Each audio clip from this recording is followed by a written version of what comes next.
안녕하세요. 몸에 좋은 부동산입니다. 요즘 경매 시장이 아주 뜨겁습니다. 저도 오늘 그 의뢰인과 함께 입찰장에 참여를 했는데 그 물건은 여기 보면 방이동 위치하고 있는 올림픽 선수 기자촌 아파트입니다.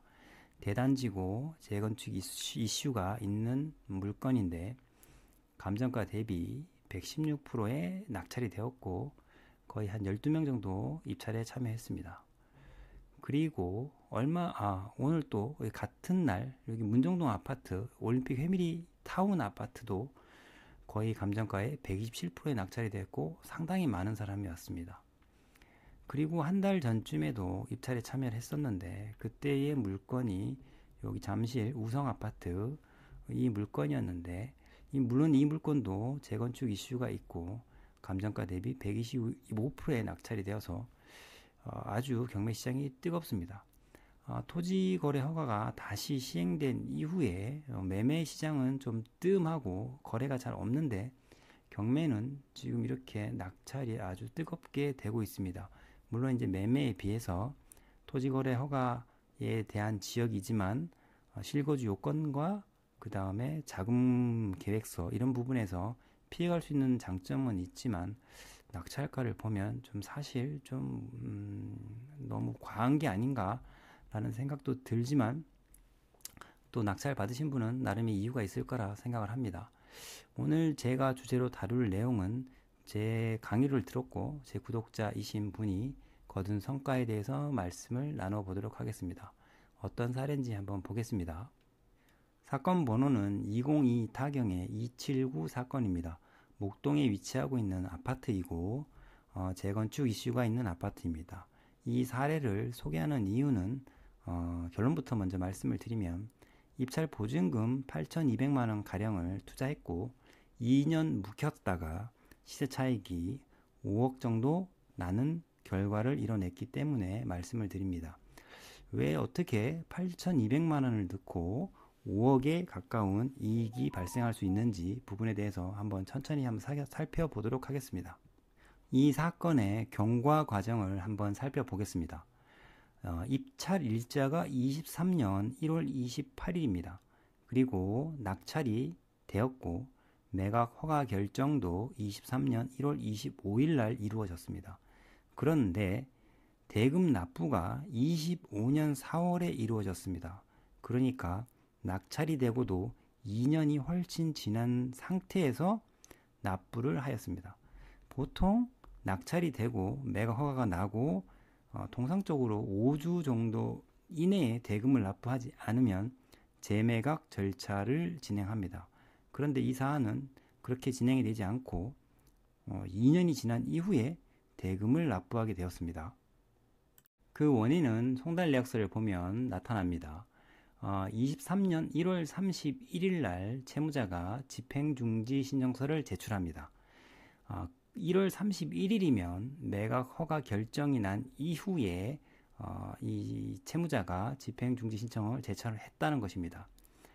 그리고 이 집행중지 신청을 했다고 해서 모든 경매가 중지되는 것은 아닙니다. 집행정지나 집행중지 그리고 집행이 취소되는 것은 민사집행법상의 규정이 있거나 법적인 근거가 있어야 됩니다.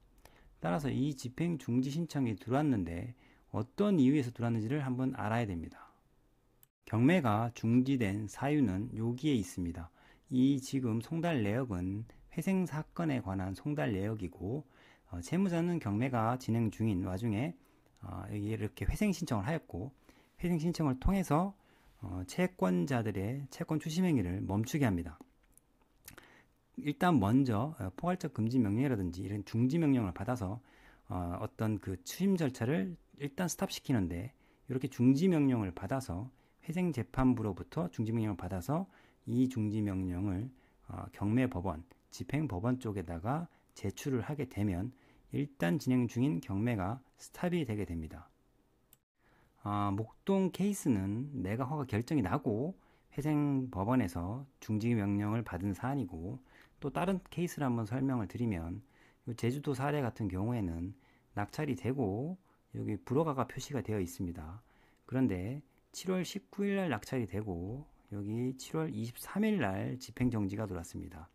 이 집행정지 사유는 법인 회생을 근거로 한 집행정지 신청서입니다. 그러니까 여기도 똑같이 회생법원에서 중지명령을 받아서 이 경매계에다가 제출한 것인데, 다만 시점이 매각 허가 결정 전에 제출하여서 매각 불허가를 받아낸 사안이고, 목동 사안인 경우에는 매각 허가 결정이 난 이후에 중지명령이 제출된 사안입니다.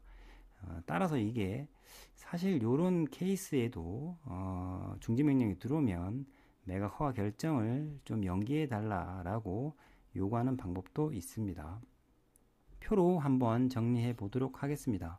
매각 기일, 그러니까 낙찰이 되고 매각 허가가 그 일주일 이후에 이루어지고, 이 일주일 이후에 이루어진 허가 결정이 확정이 되어야지 대금을 납부할 수 있습니다.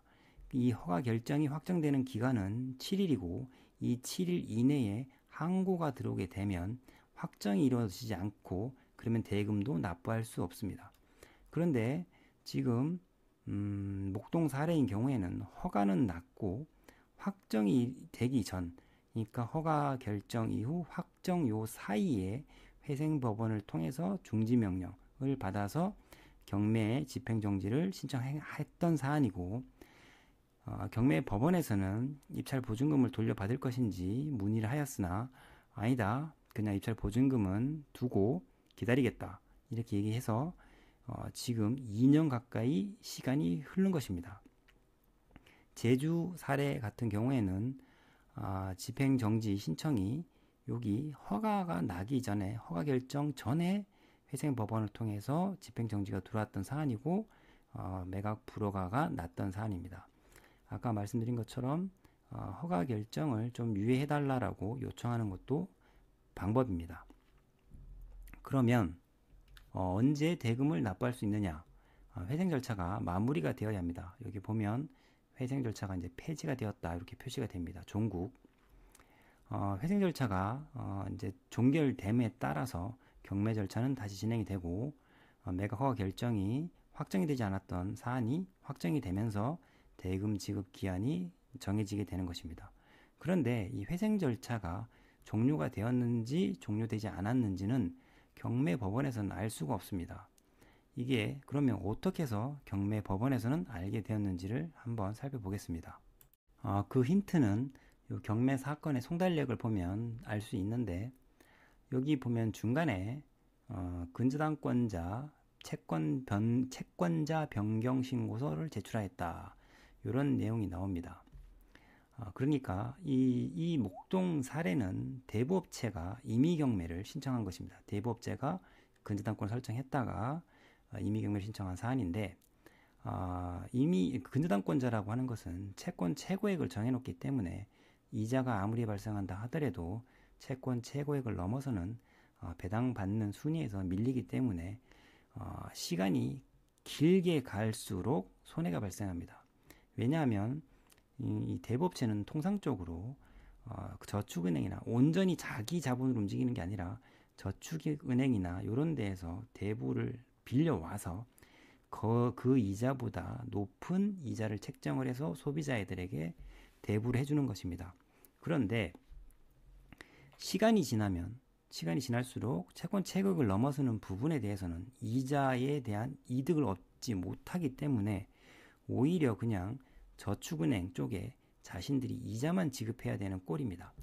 따라서 이 근저당권자는 지금 회생으로 인해서 경매가 정지되었으니까 그걸 버티지 못하고 이 채권을 오히려 싸게 그냥 양도해버리는 방식을 취한 것입니다. 손실을 최소화하기 위해서.